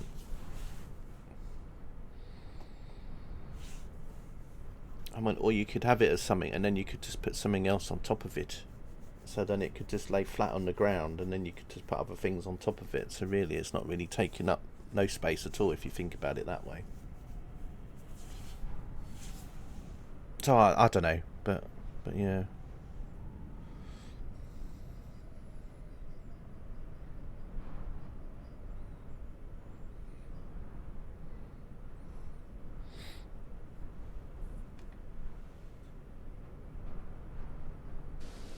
But yeah, I don't know what the 2080 Super prices would be like, you know, once the 50 series come out. They might drop down a little bit more again, I don't know.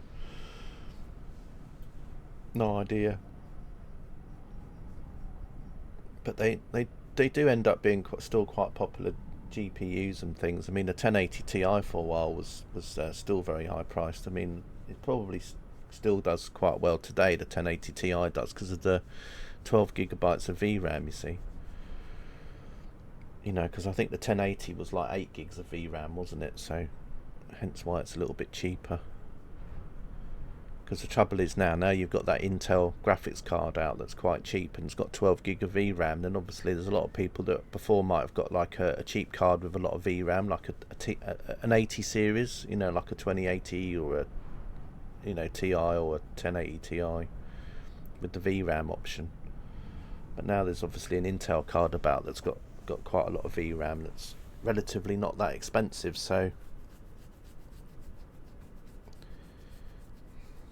someone is due here at 1:15 to buy that 1080. Oh wow, I've got a seller for it already. That's cool. Yeah, I just hope they don't try and mess you about.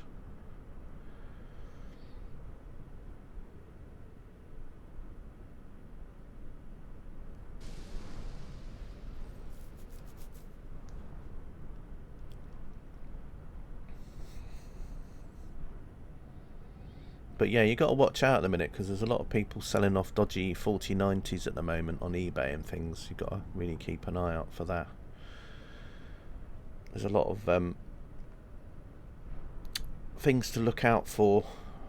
There's a lot of people trying to bid on 4090s that are probably just fake. They might have make sure you see the cash first.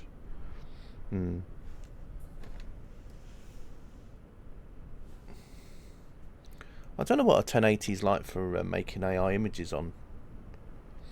I mean, it won't be the fastest thing ever, but it's quite a handy. Still a quite a handy GPU. And the only trouble about my AMD is that the AMD stuff for making images is just, for AI images, is just not so good.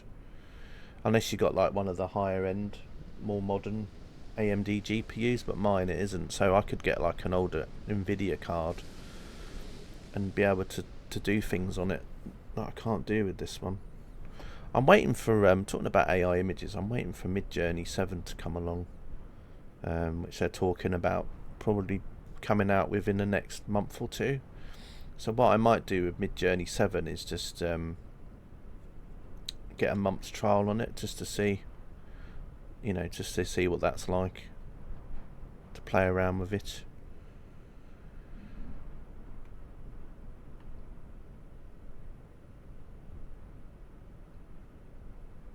I actually had an Instagram page running where what I did is I just typed in a random number and it just made up random images based on a number, and then I used to post them on an Instagram page. It was quite interesting what it used to churn out, just you putting numbers in. I used to think of it a bit like the fractal generators, years ago, where you used to get a fractal generator and put in a seed number, and then it would just make images from a seed. So I do something similar. Well, I used to. And so, yeah, so I was just thinking about doing something similar to that again, where I'd just put in numbers and then just see what images churns out, stick it up on an Instagram page.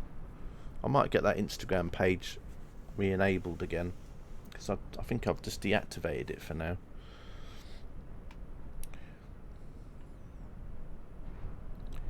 But I only want to probably try it out for a month, because Midjourney's pretty expensive, but compared to having a graphics card, it's cheaper.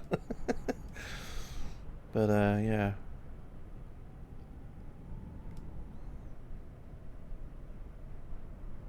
I'm wary because I know people use Facebook Marketplace to skim names and addresses. I had someone inquire about some speakers I have, but I noticed they lived in Bulgaria. Yeah, either that or it's someone that's just living in the UK who was from Bulgaria and they haven't changed the details. It's like where I live, there's a lot of people that are from like Bulgaria, Poland, Latvia. So it's really hard to know who's legit or not sometimes. Or sometimes it's just where people that are living here, they buy things cheap, and then they obviously like might have someone, and they might take them back when they visit people in the other country again to sell them again. I don't know, because they get different prices there. I don't know. It's like in Sweden. I mean, the price of computer hardware, it's quite expensive in Sweden compared to the UK. And then we moan about the prices, but I mean the prices in Sweden for things are even more expensive. So so for example, someone in Poland or Bulgaria, PC components might be quite a little bit higher in price. So they might get a graphics card cheap or a CPU cheap from you, and then when they go and visit relations in Bulgaria again, they might sell it there and make a bit of money on it. So I don't know. But yeah, you have to be pretty wary about things. Right, we slowed down a bit. Neko, hello, how are you? Just flying over Kazakhstan at the minute. Yeah, I had a lady interested in your tub chair, and I noticed her profile said she lived in London, but she turned out to be genuine, was a nurse who had recently moved up here. Yeah. Your tub chair, was that the one that was like the bath? Was that the one that you bought that was like the built-in bath thing? Or was that something else? When you said a tub chair.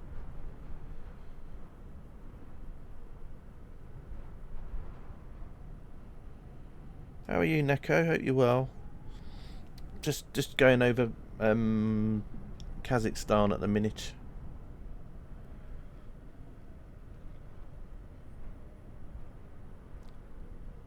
I'll put the map up actually so you can get an idea, and anyone that's just joined in recently can get an idea of where we're going today. Right, so there's the map there. So we just literally started where we left off on the last flight. So the last flight we ended up just landing just more or less in the same spot, give or take a couple of meters. And then today we're going more southeast again, so we're kind of heading back down towards so there's Uzbekistan here, and then we got Tashkent and all these like Kent places along here, but we're kind of just heading down here. So as I said on the map, we haven't really covered a lot of distance today. We have, but obviously if you think globally, we haven't really covered a lot of distance. You're lurking at work. Oh, it was in your hall. Not sure I had it when you visited. Can't say what Kazakhstan looked like. It was dark. Yeah. No, I'll have to change it to night time for you. And then you can say it looked like that. Yeah. That's the only thing that puts me off, like doing a long haul flight in something like a Dreamliner. I mean, an A350 or whatever's good, but a Dreamliner. And the only thing I don't like is the fact that they will they dim the windows, and you haven't got window blinds, so they literally go, well, we're going to dim the windows. So even if you like looking at night lights when you're flying over somewhere, you can't, because they dim all the windows. So there could be you could be flying over Greenland and there could be northern lights out the window, but you can't see them because they're like, sorry, we've got to dim all the windows. We have global control of all the windows now, so we're going to darken them all. And you're just like, oh, all right then. You had the option to dim or not. Yeah, I mean, I know that on flights you can dim them, but then what happens is on some flights the cabin crew will use like a global control, so then they'll decide to basically lock that control out for you, and then basically you have to then basically put up with what they decide. So if they want the whole cabin darkened, they'll just darken it all and you haven't got no control. Whereas with the old window shades, you could go, well, I'm gonna darken my windows or lighten it. But it's nice you had the option, because obviously, I know they do have the option, but then I think they, some airlines have a certain thing that when it gets a certain thing, they lock that control out so they can control it themselves. That's the only thing that worries me, because I think like on Virgin, someone said they do that on Virgin on night flights. They just basically take control, and I think BA do it as well.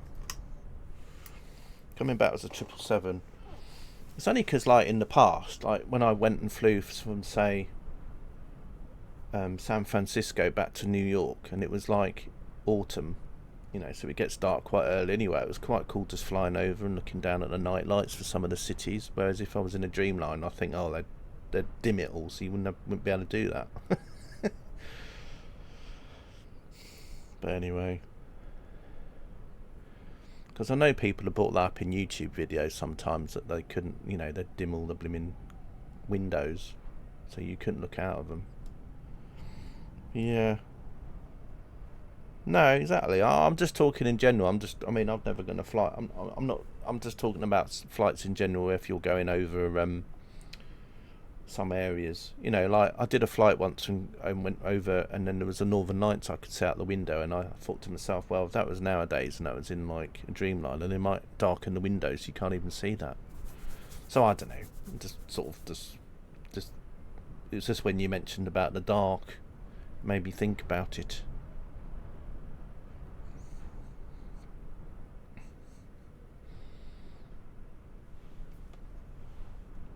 I mean, I've done some flights in here. Oh gosh, I hope it's not going to crash, is it? Don't crash. It's gone very... This is not good. Don't... yeah. Oh dear. Crashed the desktop. What a load of rubbish. That's a shame. Right.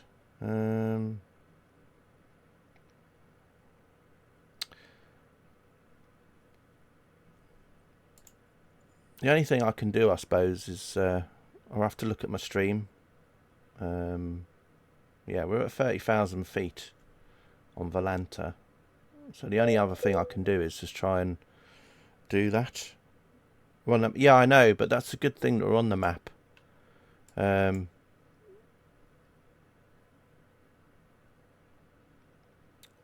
okay, I don't know what to do, really.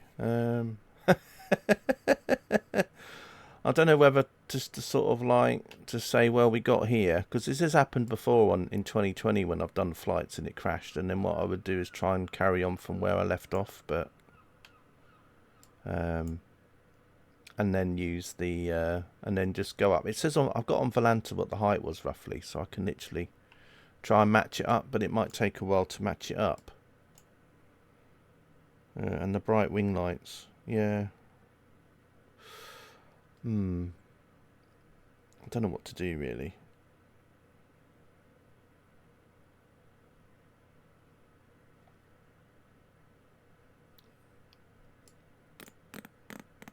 $30,900. Trouble is, it's going to take a little while, so I don't know what to do, because I might have to just stop the stream for now, because it's going to take me a little while to have to get back to this exact spot again, just to basically then carry on. Or yeah, okay, well, anyway. It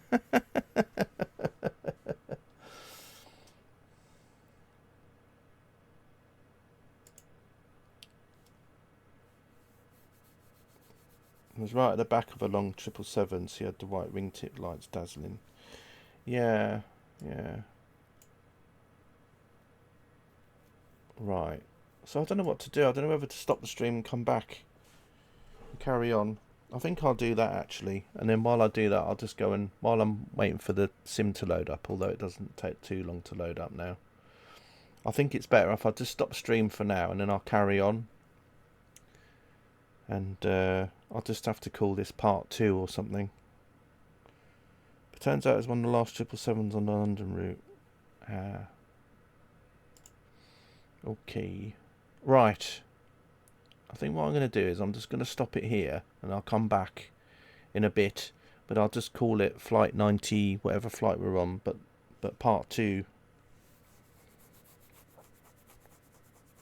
A350, and then 787 on the early one. Sometimes you used to get them flying over Stockholm. It just depended on the routing and the winds that day. Sometimes they'd come over that way. So you used to see a lot of flights from Paris and that going over towards Japan and that. And then other days you didn't. Right, anyway, I'm going to stop the stream. And then I'll be back. And then I'll just call it a part 2. But it'll be more or less... It won't be exactly the same spot, because that's going to be like really hard to do. But more or less in the same kind of place. So I'll just carry on with it. Going to Japan was under Russia and over China. Yeah, that's a good point, actually, as well. Neko, because obviously I was in Sweden before all that Russia stuff started. So yeah, they probably were flying over Russia at the time, but obviously now they've had to change routings because of it. That's a very good point, actually. Although any country that's obviously friends with Russia, they can still fly over Russia, so you still get a lot of China flights going over Russia. So they can go, and Emirates as well, I think, can fly over Russia if they want, you know, quite a few. Avoiding Russia adds 3 hours to the flight. Yeah, bit of a pain. Coming back was over Alaska and North Pole. That's cool. That's cool. Right, anyway, I'm going to just stop streaming for now, and then I'll just need to try and sort this out in the background, and then I'll be right back, hopefully. So I'll see you all very soon. I don't know when. Could be a little while yet, but anyway, we'll see. Never mind. I'll give the PC a reboot as well, because that might help. Because I was doing a few things this morning before I started Flight Sim anyway. So yeah, thanks everyone for popping in, and I'll carry on with this in a bit.